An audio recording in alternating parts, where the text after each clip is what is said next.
Selamat datang kembali di YouTube channel Ripa JP. Hari ini kita akan membahas tentang UTBK SBMPTN. Kita akan bahas tentang bagaimana metode penilaian UTBK SBMPTN. Kemudian bagaimana cara mengukur kemampuan, ukur peluang dan target skor untuk UTBK. Nah, seperti apa kira-kira? Jangan lupa tonton video ini. Sebelumnya subscribe YouTube channel Ripa JP, like, komen, dan share. Karena akan banyak video-video bermanfaat lagi untuk selanjutnya. Oke, jadi kita langsung saja membahas tentang UTBK dan SBMPTN. Mulai dari metode penilaian, cara mengukur kemampuan, ukur peluang sampai target skor aman pada program studi yang kalian inginkan. Nah, jadi untuk sebelum kita membahas itu mungkin kita ulang lagi perihal penerimaan PTN. Jadi di sini adalah kuota itu untuk SNMPTN, SBMPTN dan Mandiri. Nah, kita lihat di SBMPTN itu minimum 40%, artinya kuota terbesar pada seleksi reguler yang dilakukan oleh PTN. Nah, jadi pada kuota ini kita harus memaksimalkan peluang. Walaupun kuotanya besar, jangan lupa jalur SBMPTN juga jalur yang paling banyak pendaftar ataupun peminatnya dibanding jalur reguler lain. Oke, di sini selanjutnya kita bahas perubahan UTBK 2021. Yang pertama itu adalah tentang tes yang diujikan. Jadi ada tes potensi skolastik dan tes kemampuan akademik. Berarti kembali ya seperti tahun 2019. Setelah di 2020 TKA itu tidak diikutkan, hanya TPS. Nah, jadi ini kembali seperti 2019. Kemudian kelompok ujian kembali ke sistem ada dibagi 3 kategori saintek, soshum, dan campuran. Kemudian yang ketiga, pelaksanaan tes dilaksanakan dalam 2 sesi setiap hari dan terdiri dari 2 gelombang. Satu gelombang sama dengan 7 hari, total 28 sesi. Saya yakin sebagian besar dari kalian sudah memahami perubahan ini. Jadi berdasarkan perubahan ini, maka kita juga harus memiliki analisis yang berbeda terhadap apa yang akan kita usahakan di tahun 2021 ini. Ini dia materinya untuk tes potensi skolastik dan untuk tes kemampuan akademik ya. Jadi di sini untuk tes potensi skolastik ada kemampuan penalaran umum, pengetahuan dan pemahaman umum, kemampuan kuantitatif, memahami bacaan dan menulis. Sedangkan untuk tes kemampuan akademik, saintek itu matematika, fisika, kimia, biologi, soshum, geografi, sejarah, sosiologi, ekonomi. Nah, jadi kelompok ujian UTBK-nya seperti ini. Jadi kalau kalian yang ikut saintek itu mata pelajarannya ada TPS, matematika, fisika, kimia, biologi. Kalau soshum TPS-nya juga ada, tapi mata pelajarannya geografi, sejarah, sosiologi, ekonomi. Nah, kalau kalian campuran itu TPS, kemudian ada mata pelajaran saintek dan soshum yang harus kalian kerjakan. Nah, untuk jadwal sendiri kita pahami bahwasanya sekarang itu udah masuk periode pendaftaran. Nah, nanti kalian akan setelah mendaftar kalian dapat jadwal untuk pelaksanaan UTBK ataupun gelombang kapan kalian untuk melakukan UTBK. Nah, jadi ini sederhana statistik umum SBMPTN. Kita bisa lihat 2017 sampai 2020 itu pendaftarnya ratusan ribu ya, 700-an ribu. Kemudian yang diterima 160-an ribu, 2018, 2019, 2020. Persentase diterimanya 2019-2020 sebenarnya meningkat ya, bisa dibilang karena daya tampung yang ditingkatkan di jalur SBMPTN. Jadi kalau kalian mengikuti perubahan dari tahun 2017 sampai 2020 itu kuota untuk SNM memang dikecilin terus, diberikan kepada jalur SBMPTN. Nah, makanya yang diterima itu cukup banyak untuk jalur SBMPTN, tapi ya pendaftarnya juga banyak. Nah, untuk persentase diterimanya menarik 23%-an. Nah, 2021 ini bisa jadi hampir sama dengan 2019-2020. Nah, ini kita selanjutnya membahas tentang metode penilaian UTBK ya. Jadi penilaian UTBK yang kita bahas di sini adalah yang dilakukan sejak SBMPTN 2018. Itu namanya IRT atau Item Response Theory, teori respons butir. Nah, jadi ini sudah digunakan sejak 2018, dipakai lagi 2019, dipakai 2020. Nah, jadi kemungkinan ini juga akan kembali dipakai di 2021. Metode penilaian dengan menggunakan bobot tiap soal yang berbeda. Jadi setiap soal itu punya bobot tersendiri. Soal sulit bobotnya tinggi, soal mudah bobotnya rendah. Penentuan sulit mudahnya ditentukan dari hasil jawaban seluruh peserta. Jadi bisa dibilang ini adalah sebuah kemajuan dalam sebuah metode penilaian. Nah, ini menurut saya pribadi karena bobot soal itu tergantung sulit, mudah, ataupun soal itu masuk kategori standar atau bagaimana. Nah, jadi ini cukup menarik. Nah, seperti apa perihal metode penilaian ini mungkin kita bisa bahas detail. Nah, jadi tahap pertama itu untuk pemberian skor itu kalau kalian benar itu dapat poin 1, salah itu 0. Jadi tidak ada minus ya.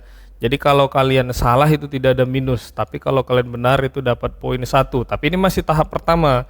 Nah, selanjutnya tahap kedua itu adalah analisis tingkat kesulitan soal. Jadi soal-soalnya itu akan dianalisis berdasarkan jawaban yang benar ataupun yang salah.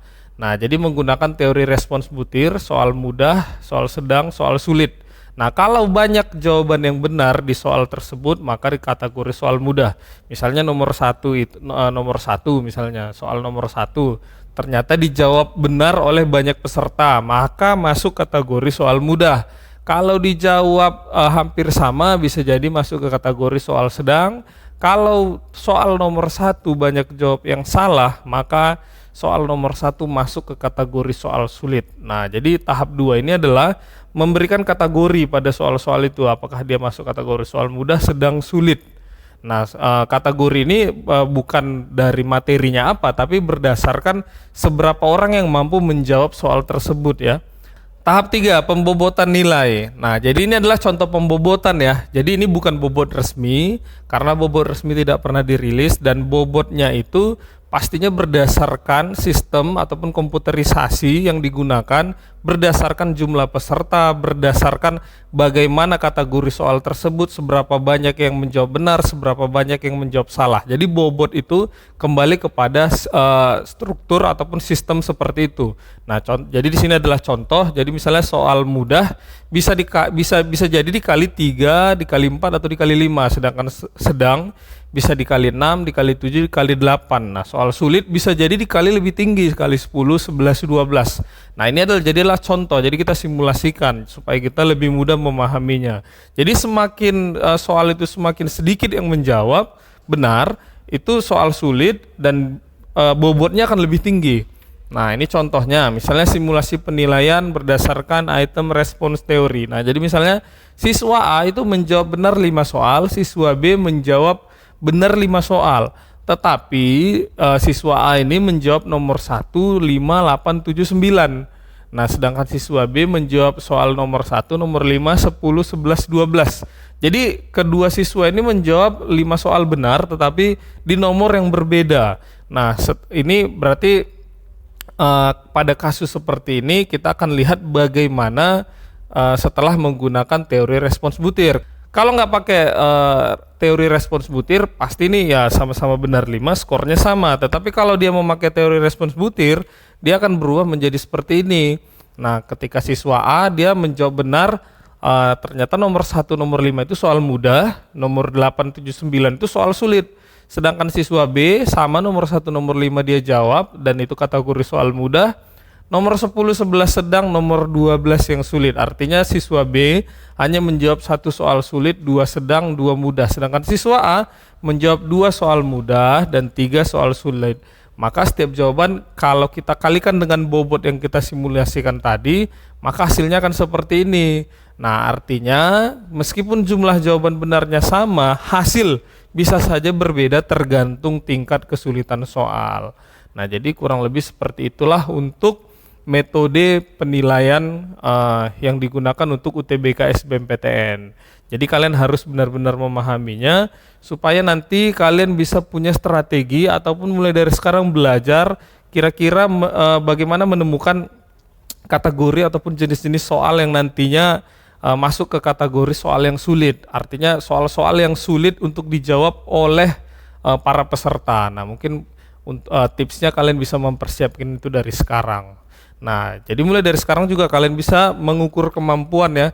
Kalian harus ukur kemampuan kalian kira-kira bagaimana skor kalian ataupun nilai kalian berdasarkan metode item response theory tadi. Jadi ya pastinya kalian harus sering-sering ikut tryout, ikut simulasi. Tapi yang bagus itu kalau bisa ikutlah yang menggunakan benar-benar metode IRT ya. Jadi seperti yang kita pahami tadi, kalau dia item response teori itu berarti kan menentukan bobot nilainya, menentukan kategori soalnya itu pasti harus berdasarkan jawaban seluruh peserta.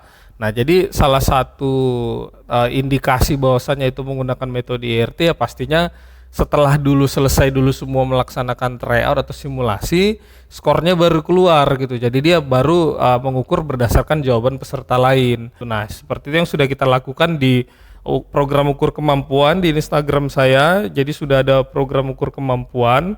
Kita menggunakan metode penilaian IRT. Nah, didapat hasil seperti ini. Jadi buat kalian yang udah ikut ini bisa cek linknya di caption video ini, atau kalian cek di bio, di link di bio Instagram @ripaajp. Nah, jadi hasilnya seperti ini.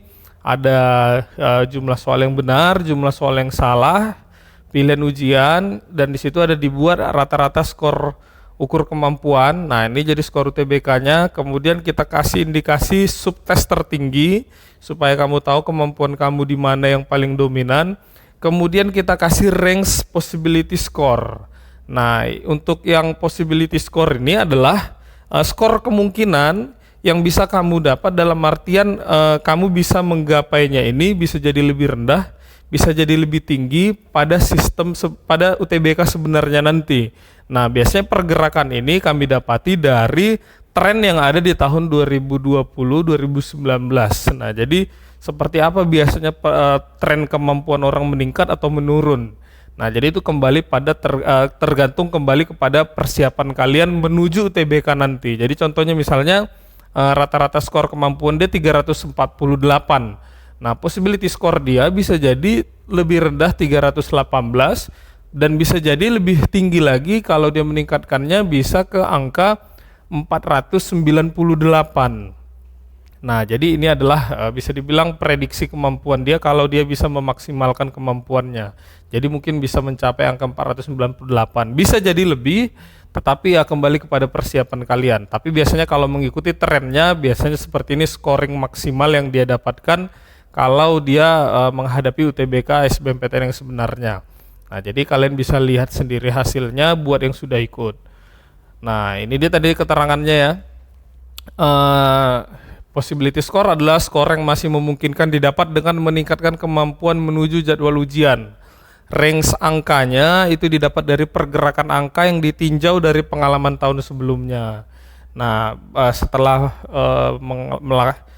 melaksanakan program ukur kemampuan, kita mendapati skor maksimal Saintek itu ada di 790, untuk skor maksimal Sosum itu ada di 742, skor tertinggi Saintek itu ada di 630, skor tertinggi Sosum 605. Nah, jadi untuk rata-rata 10% tertinggi Saintek itu di 479, rata-rata 10% tertinggi Sosum itu di 439. Rata-rata total Saintek itu 321, rata-rata total Sosum 283. Mungkin ini masih kategori masuk ke nilai skor yang sangat minim buat para peserta yang udah ikut ukur kemampuan, tapi mungkin ini kalian belum mengikutinya dengan serius ataupun maksimal. Tapi harapannya adalah kalian berlatih lagi supaya kalian bisa menggapai possibility score yang diharapkan itu ada pada kalian. Nah, jadi berlatih lagi, masih ada waktu, semoga kalian bisa menggapai skor maksimal.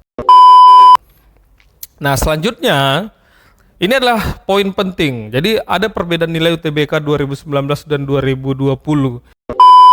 Di 2019 ITB itu 689, itu rata-rata nilai UTBK tertingginya. Kemudian di 2020, nah ini adalah beberapa contoh jurusan dengan daya saing sangat tinggi ya.